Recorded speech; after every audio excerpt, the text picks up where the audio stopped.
বিভিন্ন জায়গায় মনোনয়নপত্র প্রত্যাহার করেনি তাদেরকে দেখলাম যে দল থেকে বহিষ্কার করেছে এবং তারা যেন নির্বাচন না করে সেই অনুরোধও করেছে, কাজ হয়নি, বহিষ্কার করেছে। এখন তারা দলের বাইরে, কিন্তু নির্বাচন সবাই করছে।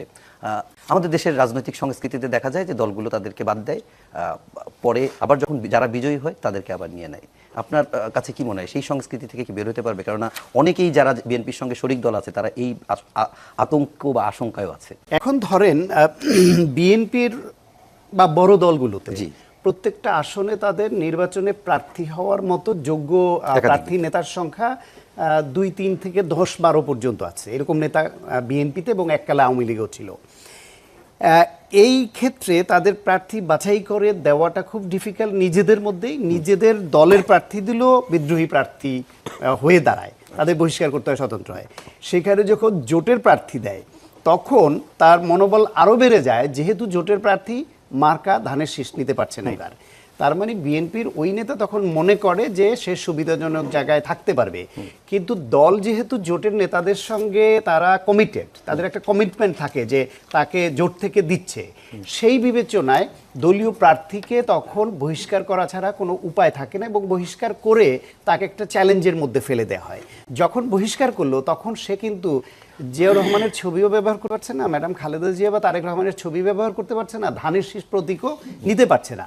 তার মানে সে তার ব্যক্তি ইমেজে, ব্যক্তিগত ক্যারিশমা এবং তার ব্যক্তিগত রাজনৈতিক ক্ষমতা বলে সে জনগণের ভোট নিয়ে নির্বাচিত হয়ে আসতে পারে কিনা এরকম একটা চ্যালেঞ্জের মুখে পড়ে যায়। ওই অবস্থায় যদি এত বৈরিতার মুখেও সব হারিয়ে তার একক ক্ষমতা বলে সে নির্বাচন করে স্বতন্ত্র ইলেকশন করে যদি জিতে আসে, তাহলে আপনাকে বুঝতে হবে যে ওইখানে তাকে নমিনেশন না দেওয়াটা পার্টির প্রক্রিয়াগত ত্রুটি ছিল, অথবা জোটের নেতাদের তুষ্ট করতে গিয়ে দলের যোগ্য নেতাকে বঞ্চিত করা হয়েছে। ওই নেতা যদি আগে থেকে দীর্ঘদিন ধরে ওই দল করে আসাই হয়, তখন যদি দল রিয়েলাইজ করে যে না, সে তো প্রমাণ দিয়েছে যে সে ওইখানে আসলে যোগ্য নেতা ছিল, তার উপর দল অন্যায় করেছে জোটের প্রতি সহানুভূতি দেখাতে গিয়ে, তখন যদি তাকে দল নেয় নতুন করে, সেটাও খুব দর্শনীয়, কারণ জনগণ তো প্রমাণ করেছে সে এখানে যোগ্য এবং জনপ্রিয় নেতা। আর জোটের নেতার প্রতি যে সহানুভূতি, সমর্থন এবং সম্মান জানানো দরকার ছিল দলের, দল সেটাও দেখিয়েছে।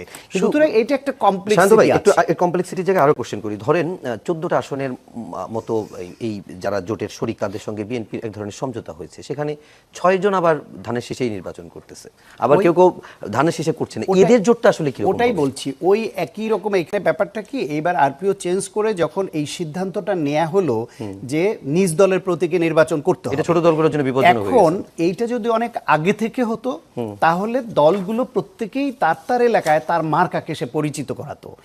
যেহেতু আগে থেকে একটা ট্রেন্ড ছিল এবং সবাই মানসিকভাবে এরকম প্রস্তুতি ছিল, সে এই জোটে যাওয়ার সম্ভাবনা আছে এবং সে এই জোটে গেলে জোটের মূল দলের মার্কাটা সে নিবে। এইটা হঠাৎ করে একটা চেঞ্জ হওয়াতে সে দেখছে তার দলের মার্কা জনগণের কাছে ওইভাবে সে পরিচিত করায়নি আগে থেকে। 1, 2 হলো কিছু কিছু দলের, বড় দলগুলোর মার্কা আছে, তাদের কিছু ভোটাররা, কর্মী সমর্থকরা ওই মার্কার বাইরে সিল মারতে গেলে তাদের বুক কাঁপে, তাদের মুখে স্লোগান অন্য মার্কার আসে না। এরকম সংখ্যা কিন্তু বড় দলগুলোতে বা অনেক, আপনি দাঁড়িপাল্লার আছে, ধানের শীষের আছে, নৌকার ছিল এক সময় বা আছে।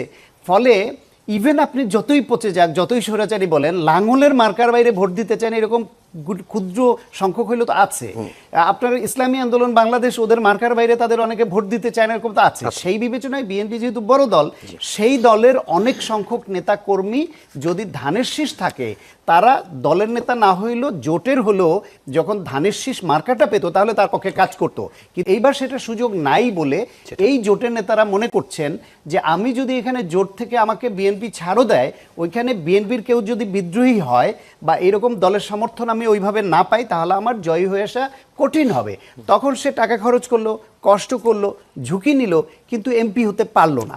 সেই কৌশলগত কারণে সম্ভবত তারা এইবার দলের প্রতি এত তাদের কমিটমেন্ট, ত্যাগ সব কিছু থাকা সত্ত্বেও তাদেরকে এই নির্মম পথটি বেছে নিতে হয়েছে, এটা বাস্তবতা। এবং এই দলগুলোতে এই ঝুঁকিতে ফেলেছে নির্বাচন কমিশন। এই অল্প সময়ের মধ্যে আরপিও চেঞ্জ করে তাদের মার্কা দিয়ে ঝুঁকিতে ফেলানোটা ঠিক হয়।